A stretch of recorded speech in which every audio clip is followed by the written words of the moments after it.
Good morning.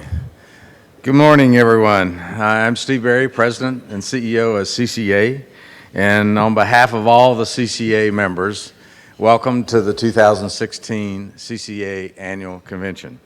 Very glad that you're here joining us in Seattle.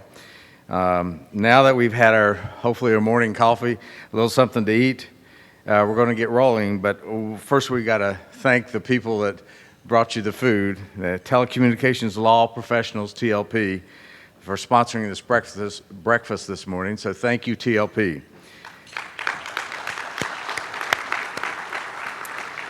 We got things started yesterday with our keynote speakers, and then we followed up with the seminars.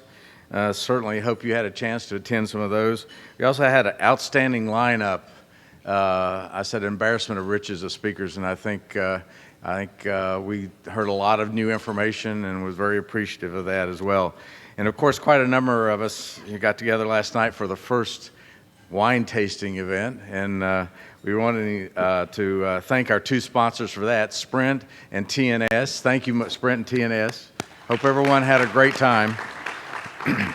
Before we get started today, again, let me thank our Pinnacle sponsors. Without these people, we couldn't put the show on and have what I think is a quality networking event. Brightstar, Ericsson, Huawei, Interop Technologies, Nokia, Sprint, T-Mobile, and TNS. Thank you so very much.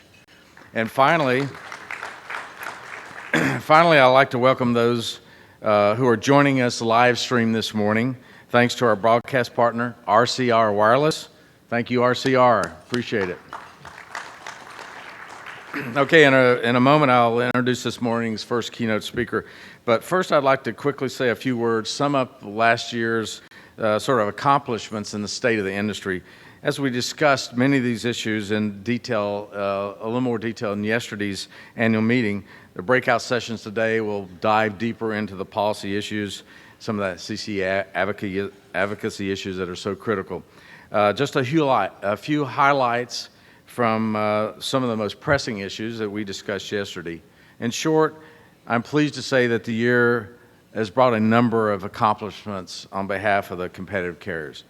Most notably, we are now in the midst of a historical 600 megahertz auction, which hopefully will be a payoff for many years of hard work by all of us, working alongside the FCC and Congress from the first bill to authorize the auction, through its passage, through its implementation, through the rules associated with the auction.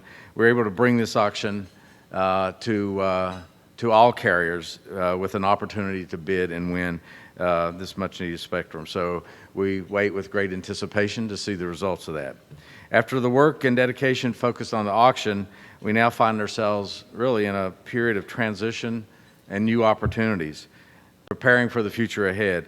And I think that transition is probably the word that best summarizes this past year and describes sort of where we stand today. And by this, of course, I don't mean we're standing still. On the contrary, it's a time of adaptation and preparation for the many challenges that are either underway or will be upon us shortly.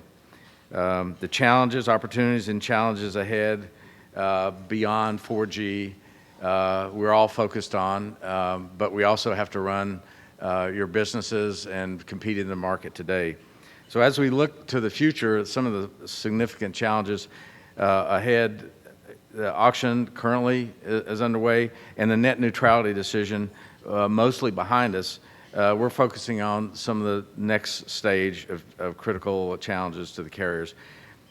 We're committed to remaining the advocate for the competitive carriers in Washington, D.C., voicing your opinion in the most pressing issues, and thank you for your support. It's really important to have members that are active and are willing to come to D.C. and help us, so thank you there. Two issues I would like to highlight: Universal Service Fund and roaming, data roaming. Both are vital to many of our members who serve customers in rural and remote areas, and we cannot leave the outcome to chance. The amount of USF support for wireless services has been drastically reduced in the FCC's so-called reform program of the USF.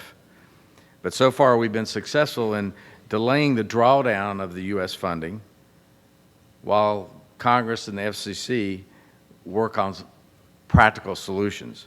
So we hope that our position and the position that we've told the FCC and Congress will actually be taken to heart at the FCC, and we'll have a mobility fund in place. Congress has made it very clear that this is a priority and vital to bring next generation mobile broadband to coverage in rural America.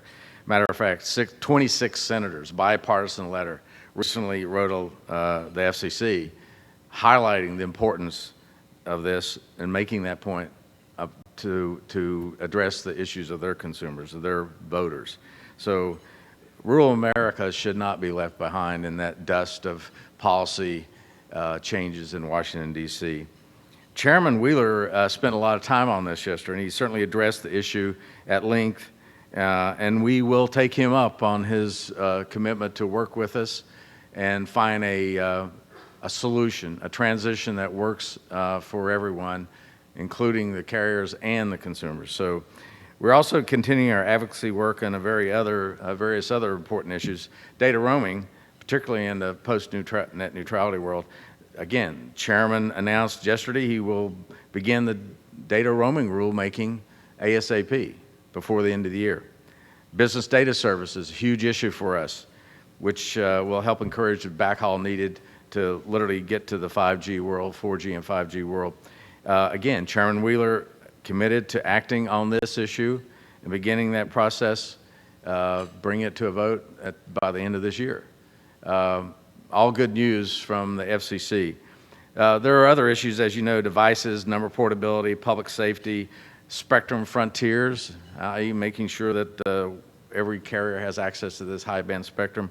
And let's also not forget the privacy issue that I hope the FCC works a little harder to find a practical solution for everyone.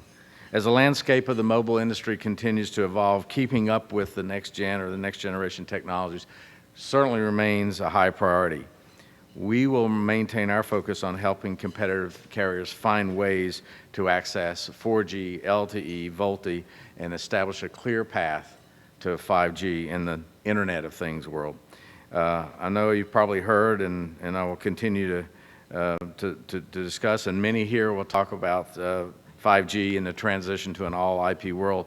Our goal, though, is to assure that there will be platforms that allow all carriers to harness the latest technologies and compete.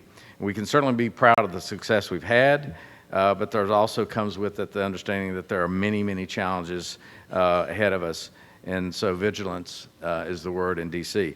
And speaking of D.C., one of the largest transitions we will face this year and then the year ahead is who will be in Washington, who will be in control. As one administration replaces another, right now every leader from the FCC to the Congress and to the White House is a big question mark. And no matter who wins, there'll be lots of changes. And again, we will start the process of educating new leaders and new policymakers in Washington, D.C. about your policy issues. So however it ends up, rest assured that we're committed to fighting those fights for the competitive carriers in the mobile marketplace. And you can count on us continuing to wage battle if necessary, but always educational opportunities for the new leaders and at the FCC and on Capitol Hill. So again, I invite you to join. Come to our Capitol Hill Day event that we do every year. Anytime you're in D.C., give us a call. We'll be happy to help you in any way we can, either setting up meetings or giving you information and background info that could help enhance your return on investment in your trip. So now, without further ado, let me introduce this morning's keynote speaker, Commissioner Ajit Pai of the FCC. Commissioner